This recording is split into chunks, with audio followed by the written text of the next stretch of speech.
In the world of professional wrestling, there is a saying that every fan knows. If there is a table in the ring, someone is going through it. Contract signings are supposed to be professional affairs, moments of legal formality before the storm.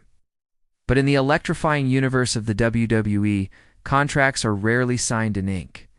They are signed in blood. What happened on the night of July 14th wasn't just a fight. It was a collision of two worlds. The brutal, theatrical world of professional wrestling versus the silent, deadly discipline of martial arts. When Steven Seagal's daughter, the enigmatic Arisa Le Brock, sat across from the reigning champion, we thought we would see a debate, a war of words. Instead, we witnessed the beginning of a demolition.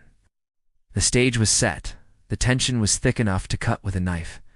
The champion, Saraphina, the Serpent, Dubois, walked out. Ow.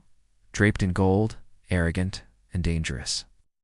She grabbed the microphone from the announcer and screamed, her voice echoing through the stunned arena, "Cut the music." She locked her eyes on Arisa, her lip curled into a sneer. "You are a joke," she spat.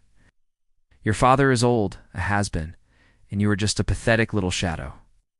This is my ring, this is my championship, and we don't play with flutes and bamboo sticks here. We play with pain." The crowd booed, but Saraphina only soaked it in, her arrogance fueling her. She scribbled her signature on the contract with aggressive, jagged strokes.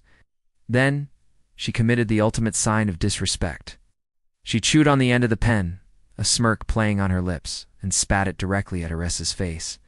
The entire arena went deathly silent. You could hear a pin drop. Black ink dripped down Arisa's cheek. The world watched, holding its breath, waiting for the explosion. But it didn't come. Not yet. Arisa slowly, deliberately wiped the ink from her face. She looked at Saraphina, and for the first time all night she smiled. It wasn't a friendly smile. It was the smile of a predator that had finally found its prey. Calmly, she picked up her own pen. She signed her name with meticulous precision, Arisa Le Brock. She closed the folder gently and slid it back to the middle of the table. She leaned forward, and her voice dropped to a whisper, a chilling promise that only Saraphina could hear. The game ends. That's when all hell broke loose. Lunged across the table like a wild animal. But Arisa didn't even flinch. It was pure physics, pure instinct. She caught the champion's wrist in midair.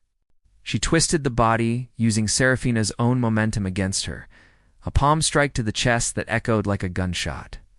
A lightning-fast kick to the knee. The champion is down. Saraphina is down. The crowd is absolutely roaring. They're on their feet, chanting one word. Table, table, table. They want destruction. Arisa grabbed the champion by the hair, dragging her to her feet. Saraphina was dazed, confused. Arisa lifted the champion onto her shoulders.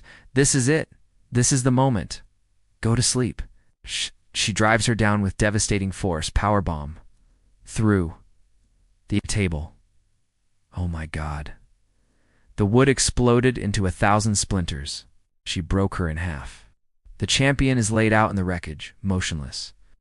Arisa stood over the carnage, the debris of the table surrounding her. She didn't celebrate. She didn't raise her hands in victory. She simply picked up the championship belt, looked at it, and then dropped it on the fallen champion. "Keep it warm for me," she whispered. She turned and walked away, her back to the chaos, leaving a legend written in blood and splintered wood. "Tell my father, the dragon is awake."